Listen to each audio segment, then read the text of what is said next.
Kevin Lee, aka Mr. Kreate Leverage, always creating leverage. This is the Kreate Leverage Podcast, where financial literacy meets social issues meets entertainment, and our ultimate goal is to uplift and inspire fallen humanity. First thing first, we got to take care of the business. Shout out to our sponsors, Creative Toys.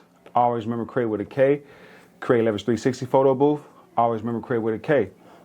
You guys know how I like to start off my podcast with asking everyone, the viewers and the listeners and my guests, how is your mental health? Everyone knows that mental health is a big issue. So I want you guys to get in the comment section and let me know how your mental health is. I'm going to ask my special guest, how is her mental health, even before I introduce her. Boss lady, how's your mental health? Mental health is on the up and up. Up and up? Up and up. Yeah. So is that like a 7 through 10 or that's like a 8 through 10? Right now I'd say an 8 through 10. 8 through 10? Yeah, definitely took some work to get there, but 8 through 10. Gotcha. You mind talking about that work after we? Oh yeah, absolutely. Big advocate for mental health, so Gotcha. Gladly talk about it. Gotcha. So my special guest, her name is Karina Bocker. She is a healthcare operation specialist, along with another business that we will get acquainted with. First thing first, before after that, not how's your mental health? Where are you from? Originally from California, but I was raised here in Las Vegas. What part of Cali? Carson. Carson. Mm-hmm. So you'd have been an LA girl. Would have been, yeah. Would have been. Yeah, I grew up here in Las Vegas. How old were you when you moved here? 3. 3? So this is my hometown. Got you. Yeah. Did you guys go back when you were younger? Yeah, I still have family. I'm actually planning on going there pretty soon, but still had family there, so kind of went back and forth. Got you. Yeah. Got you. So would you want to live in California? Oh, yeah, absolutely, if it was affordable. If it was affordable, huh?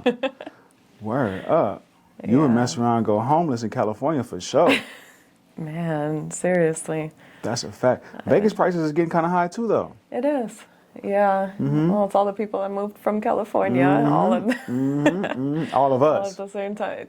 Oh, you just recently moved here? 5 years ago. Oh, just in time to make the prices go up, huh? Yes, ma'am. Caught it at the top of the market. I wish I would have moved in 15 years ago. Caught it at the, when all of us were just now coming along. Yeah. Got in while I was early, I would have had that much equity in the game, you know what I mean? Yeah, it's definitely a big jump. Actually, about probably 6 years ago. So yeah, you did get at the top of the market. Damn, that's fucked up. That's fucked up for me. It felt like it happened overnight. Yeah? Yeah. It felt like, at least from my perspective, it felt like it. As prices were pretty steady, good prices, and then all of a sudden it just skyrocketed to where people were going homeless and getting kicked out of the homes they've been in forever because they couldn't afford them anymore. Prices just skyrocketed. And traffic. And traffic. You know what I noticed about Vegas, man? Every other street that I go on, it's like construction on the street. I can't stand, since I've been here, every other street, big street that I go on, it's like as soon as you get to a certain part, it's like You know what our state flower is, right? Nah. You don't know our state flower? What is that? It's the traffic cone, because they're everywhere. What do you mean a state flower? That's a thing? It's a joke, yeah. It's a joke. Here in Las Vegas, that our state flower is the traffic cones. The traffic cones. Yeah, I can see it. I get it, though, because the expansion, the constant development, different commercial buildings, Yeah. Like, they've been working on, what is that, Durango and Charleston? No, Decatur and Charleston. They've been working on Decatur and Charleston to me because Since you've lived here? Damn near, because I lived right down the street before, and then my place of business is at the mall. So I have to go through, and then coming from home, unless I take the free. But yeah, they've been working on that area and down Decatur, going towards Flamingo. They've been all that. Make the left on Flamingo. Yeah, that area, all that. They've been working on that forever. Cool. Yeah. Enough with the small talk. So what high school did you go to? Green Valley. Green Valley? Did you play? Were you an athlete? I was not. I danced in high school, but not. Didn't really get into any sports. Dance? What do you mean dance? Dance. They had like a dance class, dance team, and so that's what I did. What kind of dance? Like, They was it taught like us hip kind of hop? all types of You know, dances. like my daughter, she's like in a hip hop dance kind of like routine. Really? Mm-hmm. Oh, nice. Before, Yeah. not no more. Yeah. And, Now she's a cheerleader. and that's a good transition. It is. It is. I think that gives her like a unique edge. Yeah. A little bit of, it was a little bit of everything. A little bit of hip hop, jazz, tap dancing, like ballroom dancing. They kind of touched on a little bit So you of can tap everything. dance? It's been a long time since high school. I I'm just can asking. remember probably like 5 steps. Can you tap dance? 5 steps. 5 steps. What about salsa? Salsa I can do, yes. You can do salsa? Absolutely. Good? Yeah. So I know the basics. I used to take a salsa class. Yeah? Yeah. Yeah. I take a salsa class. I know like the basics. Like, and then there's one other dance where you go to the right, like left, and then go lift up your leg, then left. Bachata. Bachata. Let me find out. All right, enough of the small talk. So, healthcare operations strategist. How did you get into that? First, what is that? So I help businesses to better understand, well, healthcare businesses to better understand like the business side of healthcare. Doctors go to school and they become really good at what they do, taking care of patients, but they don't necessarily understand the business side, the contracting, how to work with insurance plans, what insurance plans to take, how to better operationalize their practice. And so that's where I come in. I really help them to better understand that aspect. So the doctors know how to be doctors, and you give them the information on how to actually make that the business and the fundamentals of the business that they are in. Yeah, absolutely. Because, you know, they're already spread so thin with the way our system is set up. And if they're so hyper-focused on trying to like keep everything in the air and understanding the business side as well, they're not giving the fair enough attention to the patients, which is really what they're there for. So, so that's where folks like me come in to play. And like, what is like one of the first things that you teach them? It depends on the practice. Some practices have a lot. They're all set up very differently, so really So depends like on- any medical, whether they're a surgeon, whether they're a chiropractor, that's considered the same kind of like, those are medical, but they're in 2 different kind of fields. A surgeon and a chiropractor are. Yeah, that's. I'm glad you brought that up. So it really depends. My specialty, I work more with primary care providers and specialists. Not necessarily. I don't have too much experience working with like a surgeon. More so the smaller practices that have set up practice. They're dealing with patients day to day, not hospital based. Gotcha. And then you said primary care and what? And specialists, so like Oh. your chiropractor, dermatologist, When I had to go get physical therapy. yeah, Physical. yeah, okay. physical therapist, orthopedic specialist, things like Okay. that. Yeah. Got you. So my primary care doctor, say he just opened up his practice, and he needs, what services does he need to know about? How to get contracted? He's how to just get the getting started. He needs to know how to which health plans one are in the market. He has to have a good understanding of the Las Vegas market to begin with, because it is completely different than most other markets. Very different from California, and extremely different from practices in the East Coast. So has to have a good understanding of how things work out here. But they should also have a good understanding of what health plans are out here, which ones fit their practice. Each health plan is different. So depending on what kind of patient base, what they're looking to achieve with their practice, they want to keep that in mind when they're looking to contract with health plans. And then they have to be able to, they should start with the credentialing for health plans, which is what takes a long time. Credentials? Like, what do you mean, like? Credentialing. So they have to go through a process so that the health plans pretty much know that they are who they say they are. They don't have any lawsuits or anything against their name. And then the health plans can take that information and bring them into start the contracting process. So who regulates like doctors and stuff like that? Is it state or fed? So it depends on what kind of health plans they have. Who regulates them specifically? Like, what do you mean? Like, oversees their practice? That could vary a lot. There's a lot of regulation in place, but it also varies on like what kind of practice you have. Here, we're seeing a lot more providers kind of going towards concierge medicine, where there's a lot less regulation. Are you familiar with concierge medicine? It's pretty much where you go when you cash pay to see a provider. Okay. And so you have that closer relationship with your provider, and you're kind of cutting the insurance out of the mix. middle. Yeah. So he says big regulations on that? Not as much, because the health plans are where a lot of the regulation kind of comes into play. So if you paying cash, it's more of a one-on-one versus a third party, basically, right? Yeah. Yeah. Gotcha. All right.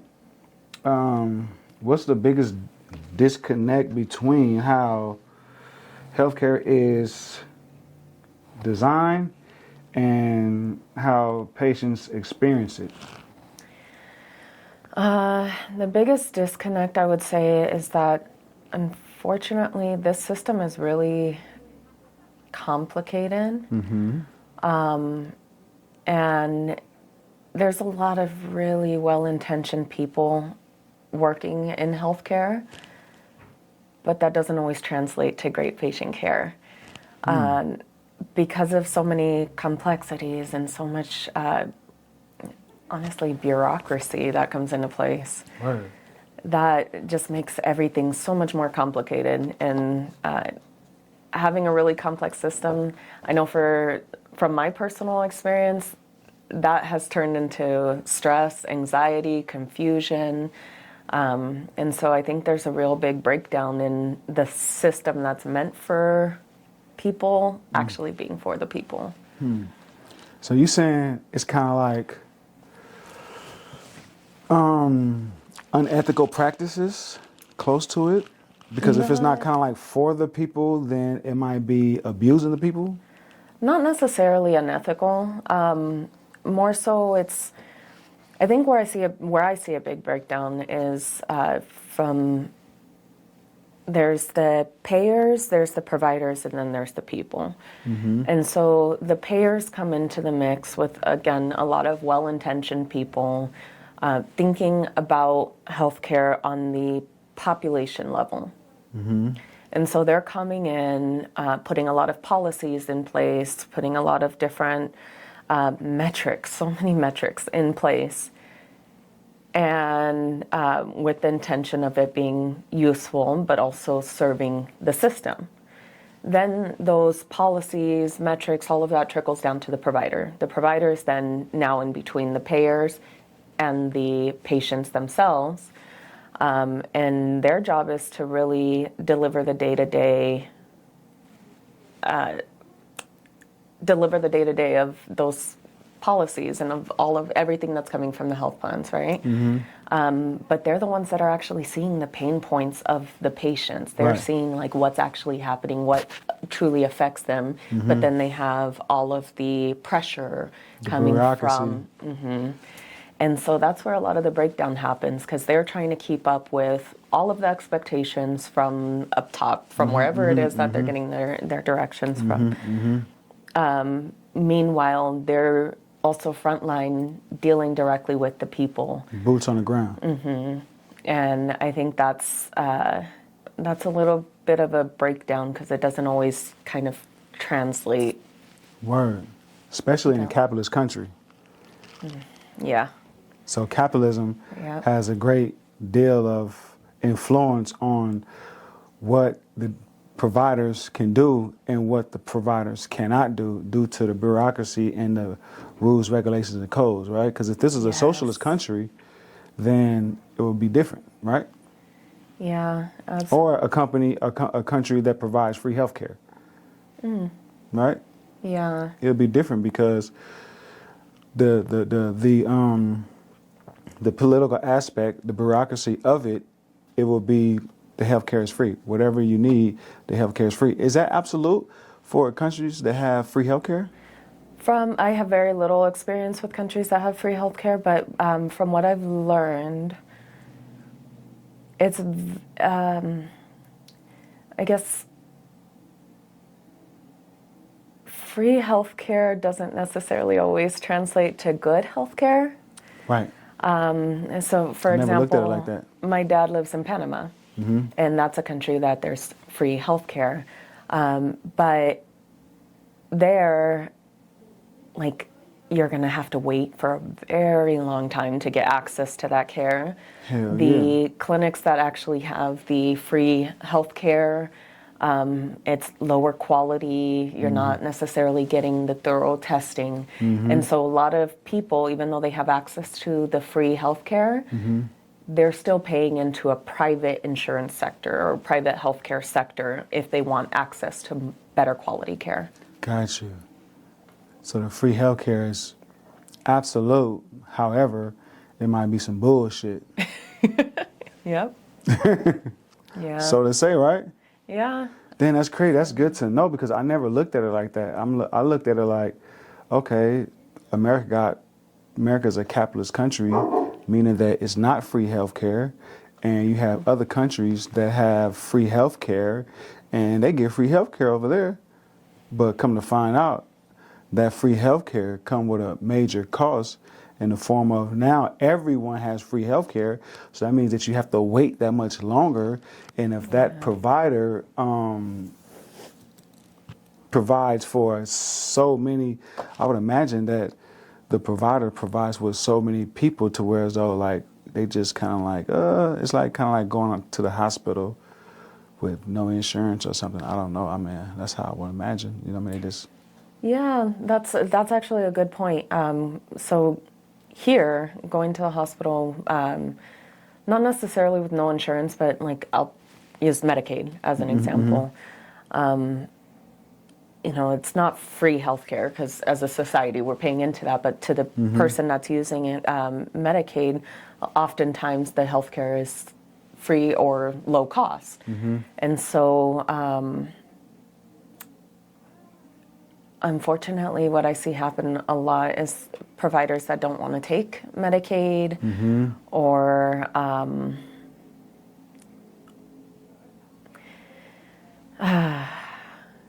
trying to take your time, man. Spit that shit. yeah, providers that don't want to take Medicaid or unfortunately don't treat the patients the same, even if they try to kind of say that they're treating the patients the same. Gotcha. Yeah. So basically, that goes right into my next question. What behind the scene business issues impact patients' care the most? I would say one, of course, policies and all of that, but on a day-to-day, I would say people behind the scenes forgetting that it's people in front of the scenes. So let me repeat that question again. Yeah. What behind the scene business issues impact patients' care the most? Say that one more time. People forgetting that it's people. It's on the actually other people that we're talking about. Yeah. Somebody's talking about money and policy and the investors and getting a return for the investors on their money, the taxpayers paying into it. Then you got the provider, and then you got the patient that in the event that they're not their insurance is not equipped, then the power that be, they feel like, hey, it's just business. Yeah, and the further away from the front lines that you are, the more I think people tend to just see numbers and forget, like, these are humans. These are, somebody's mom, somebody's dad, somebody's grandmother. And it's just, they get so caught up on the monotony of the day or whatever's being thrown at them that they kind of forget these are people's lives. So I'll give an example. Have you ever had to go to the doctor and get a referral to another doctor? You're going to that doctor to get that referral because you need something, right? Like you have some kind of health issue that you're being referred to another specialist for. I see that as a breakdown so often, and it seems like such a simple process, but that's a big example of where there's so many gaps in our system. That referral, a provider gives you that referral, great. Should be easy, go get that. But they need to put in an authorization. An authorization goes to the health plan. The health plan might have a ton of other authorizations, or they might be waiting for somebody to send some additional notes. Things like that, where it can continue to get postponed. And meanwhile, you as the patient, you're still feeling whatever it is that you need that referral for. Hell yeah. And you're just kind of sitting there waiting, trying to figure things out on your own. Damn. On the way over here, I come to the realization. So I believe that there are specific parties in the world that is kind of like untrustworthy to me. And I just put on the way over here that healthcare is the healthcare system is one of the most untrustworthy people or system amongst car salesmen, not car salesmen, but mechanics. So mechanics, the dentist, the preacher. This is my personal experience. Okay. My personal opinion. Mechanics. Shout out to the good mechanics. The preacher. The dentist. I'm one of those weirdos that loves going to the dentist, so. Huh? I said I'm one of those weirdos that love going to the dentist. Woo, the dentist. It was a few more. Damn. And you said healthcare is on there? Healthcare. Yes, healthcare is in the mix of systems that cannot be trusted. Meaning that it's just a cold system to me. You know what I mean? For example, right? You pay, what is it you pay every month for medical, not your premium, but your premium or your deductible. No, your premium, what you pay, what I pay every month. That's the premium, right? I only go to the doctor once or twice a year, you know what I mean, whatever. And then if I don't have it and I need to go to the doctor, it's just, and then let's just say, so when I got my surgery, right? When I got my surgery, right? I just like the whole play of it. Okay, boom, you go to the doctor, they do the x-rays, you pay your deductible, boom. Let's just say for the x-rays, right? Pay my deductible. Cool, sign paper. Next thing I know, I got 4, 5, 6, 7 more bills coming after that. Yeah. I thought that I just paid right now, sir. And then if I don't got the money, they're trying to send me the collection. But sir, wait a minute. I guess it's that fine print. Yeah. In this, I don't call it a scam because a scam is illegal. I call it a scheme because it's a scheme. A scheme is like a play that is being ran. You know what I mean?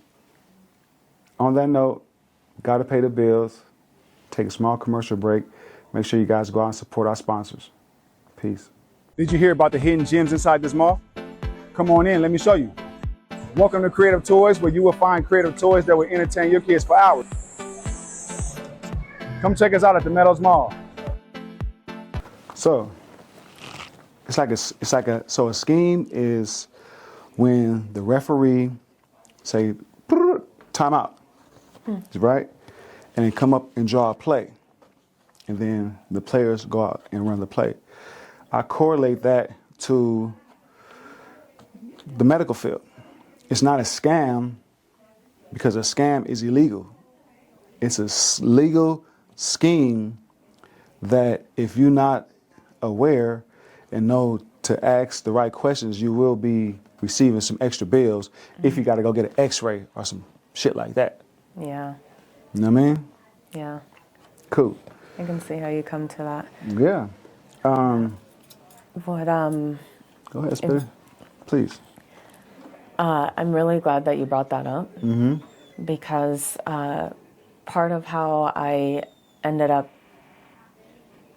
wanting to create UME Health is exactly that. I've been working in the healthcare space for a long time on both the provider side and the payer side, the insurance side. But where healthcare really became real for me was in trying to navigate the system with my grandmother. And I kept seeing that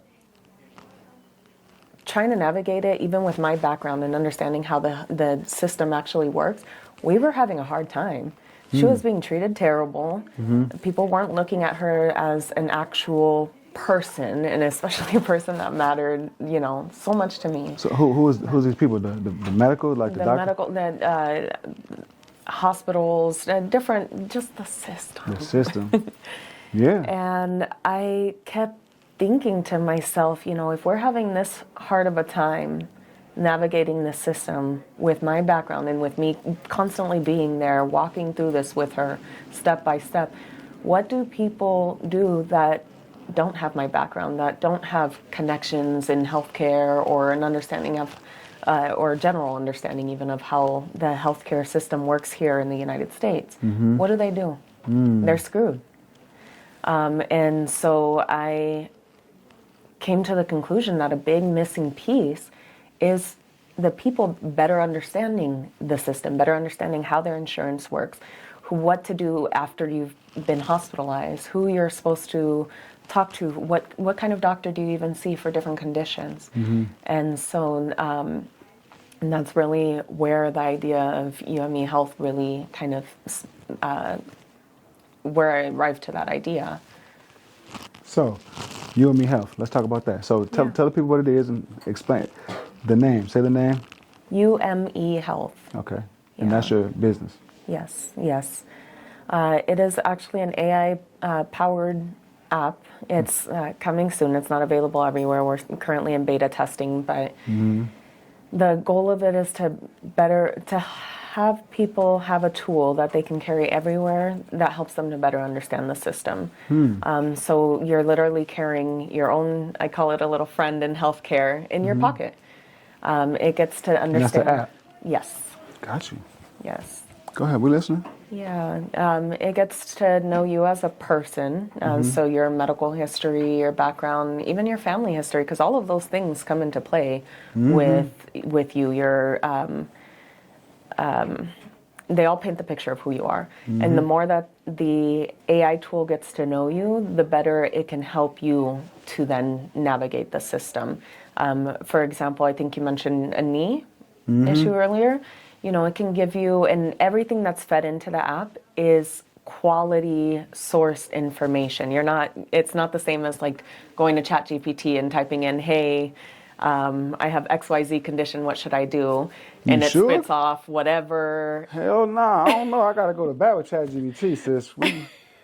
ChatGPT being accurate to me, but I get it though. You know, information from ChatGPT could come from, like, because it pulls information from the internet. Right.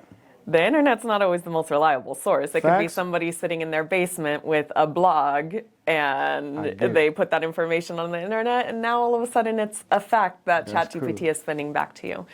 All I'm saying is ChatGPT, when I hear ChatGPT makes sense to me. So I got to fight with it. You know what I mean? You can't be talking about my people like that. No, I'm just messing with you. Go Okay, ahead, go. so you're already a user of ChatGPT, so using UME Health will be even easier. Right. The character, it's a cute little leaf, but it will be able to talk to you the same way that you and I are having this conversation. Hell yeah.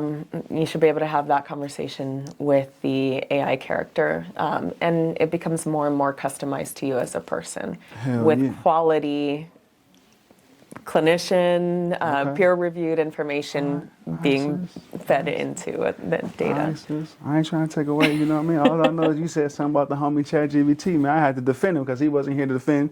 You know what I He was mean? in here to defend himself. Yeah. All right, cool. No. But so, competitors. Do you have any competitors? Yeah, absolutely. Different health plans have their own health apps. Even Apple has their Apple Health, I want to say. So there's a lot of different apps that are kind of fragmented pieces of what we've put together. Gotcha, Where you gotcha. can go in, you can plug in your information. It's kind of building a profile on you. Gotcha. This one is more focused on people who are disadvantaged in the system. Primarily, the population that I had in mind when we designed this was the older population, a lot of chronic conditions, and they might have cultural barriers, language barriers, educational barriers. So it's designed to really simplify healthcare as much as possible. I'm talking a third grader should be able to understand the instructions that are being given to you. Not only that, I lost my train of thought. Okay.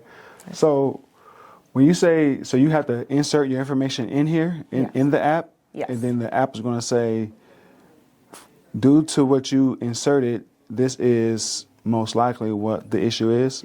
No. No. So it should not take the place of your clinician. Gotcha. Any medical advice should still be coming from your doctor. Gotcha. But it's going to help you better understand, like earlier you were mentioning your insurance. You go for a surgery, you don't realize you're still going to get 5 other bills. The anesthesiologist is going to bill you, the hospital, the doctor themselves, all of these different pieces. And so it can help to break that down into a very easy way to understand exactly what's going to happen. If you say you're starting to have knee issues to begin with and you're not exactly sure, hey, who should I even talk to about this? I don't even know where to begin. Okay. Let me guide you. Let me show you, which type of specialist is going to be, or where you even start. Maybe your health plan, you have to start with your primary care provider, who then has to send you a referral. So it just tries to make things really, really simple. Gotcha. So that you can understand what your piece is and how to, move through the system. Gotcha. So how close are you to launching it and getting off so consumers can come in? Yeah, we currently have a minimum viable product, or an MVP, where we're actually looking for testers. So to kind of get in there, plug in your information and test around and see if there's anything more that you'd like to see from it. And then we're in the process of working with a company in the development of the final product. Gotcha. Yeah. So that's what you need from some of the viewers and listeners? Yeah, absolutely. Anybody that's interested, if this has piqued your interest, from my perspective as a caregiver, it was a big deal for me. One, honestly, I designed this with my grandmother in mind, and again, trying to navigate the system with her.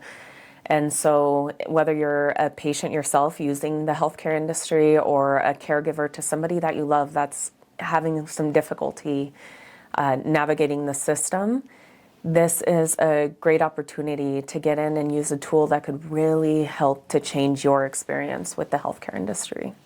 So you need people to volunteer so that they can... Yeah, get in and try it out. Use the app and give real feedback. On what would be useful to you as you're using this tool. How do they find you? You can find us at umehealth.app. you can go on there. There's an opportunity to send your information so you can stay in the loop with any developments that we're working on as we progress with creating this app. And it also gives you an opportunity to test out. Right now, the character is in a chatbot phase. So it's not in its finalized version, but you can kind of play around with it, test it out. You can even set up your own profile and start testing out some of the capabilities as we work on developing the final app. And that goes right into my next question. Who suffers most when healthcare navigation is confusing?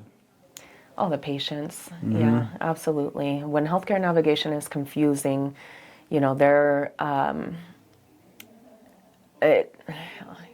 said the patients, but everyone. I automatically think the patients, but it becomes a cycle. So if it's confusing that you don't know what to do next, you don't know, you might miss appointments that are super important, that might just be seemingly routine or not a big deal. But it's really, really important for healthcare and the steps that you need to do to just be clear.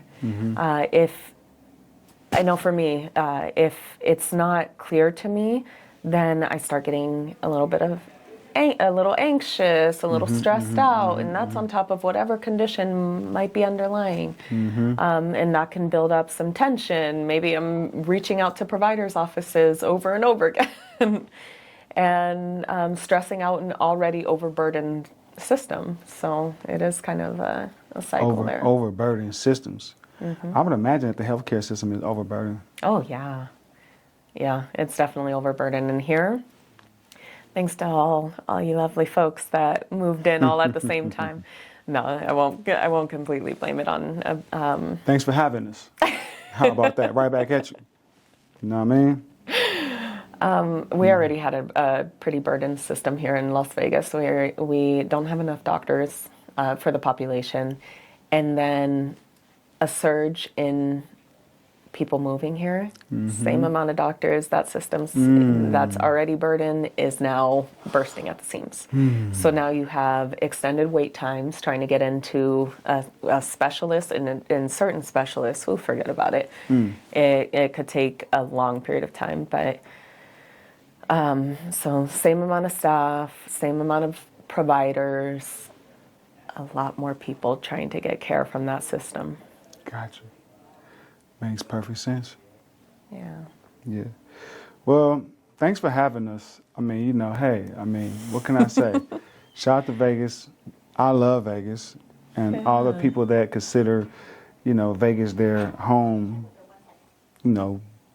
raised here and saw the flux of us squatters coming. Thanks for having me. No, it's important for people to be moving here too. It helps the economy, helps the growth, and it gives more variety. It's not necessarily a bad thing. Thank you for being so optimistic. All right, what does value-based care actually mean in simplest forms? Value-based care. In the simplest form, I would say, is people getting value for their care. I mean, I don't think you can get it as simple as that.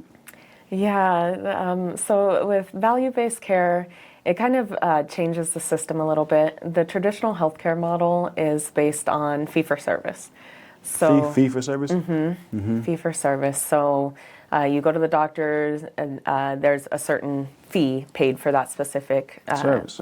Yeah, exactly. What ends up happening there is providers are churning patients, not necessarily taking the time to understand who people are, and that's just because of the design of the system, not because they don't want to spend the time with you. It's just the system's not designed for it. Value-based care gives providers more of an opportunity to get to know the patients, to spend more time giving care to that individual. Mm-hmm. Makes sense to me. So what is Kreate? So my brand is called Kreate Leverage, Kreate with the K. Mm-hmm. Did you know that? Yeah. Okay. Karina with a K. Definitely paid attention to the Kreate with a K. Now I'm going to make sure you know it's with a K. Yeah. You know what I mean? Spelled the best way. So what does creating leverage mean to you? Creating leverage to me means, I think, creating opportunities in a system. I think utilizing different levers sounds cold, but truly we're all levers in a big game, you know? Mm-hmm. And so taking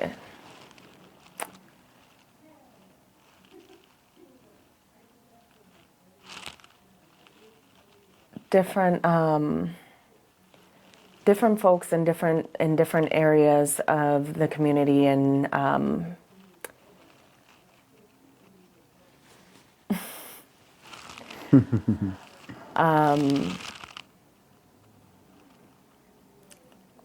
so yeah, creating leverage, right? So my brand is called Kreate Leverage, Kreate with the K. So create means to bring into existence. Create means to bring into existence any dream, any aspiration, any goals, anything that you want to bring into existence. That's what you do. You create it, right? Mm. So that's what create means. Leverage has a few different meanings, but I'm using it in the context of the power to influence, because I want to influence people that if I can do it, you can do it. That's what my book is about. My book is called From Prison to CEO, A Hustler's Guide to Starting Over. And the premises of the book overall is I want to do what I can do to help people get in a better position in the system. How do I do that? One way I do that is I try to uplift fallen humanity. That's why the premises of my podcast is, this is the Kreate Leverage Podcast, where financial literacy meets social issues, where social issues meets entertainment, and my ultimate goal is to inspire and uplift fallen humanity. So when I ask you, what does creating leverage mean? It basically means the same thing. You said something about system, mm-hmm. right? And basically leveraging the system. And that's what I believe in, that we must do what we have to do legally and ethically to do what we have to do to put us and our people in a better position in the system. And whoever your people may be, whether it's your neighbor, whether you're a mailman, whether it's your family member. When I say your people is whoever your people may be. You know what I mean? Yes. So that's what creating leverage means to me, doing what you have to do, hopefully legally, so the people won't kick in the door, ethically, because you know right from wrong, to put you and your people in a better position in the system. Yes. I will make sure I put the young lady's information in the description. You got any final words you want to tell the beautiful people? Besides, you guys are all so beautiful for listening and viewing, and make sure that you like, share, and subscribe. You got anything else besides that? I would just say, if you're having difficulty navigating the healthcare industry, it's not your fault. It's a difficult system, and you're not alone. Thank you so much for having me. I really appreciate it. High five to that. This is the Kreate Leverage Podcast, where financial literacy meets social issues, where social issues meets entertainment, and our ultimate goal is to inspire and uplift fallen humanity. Our ultimate goal is to inspire and uplift fallen humanity. Make sure you guys go check out my book. I will make sure I leave the link in the description. Make sure that you guys go support our sponsors. And if you see me in traffic, just salute me.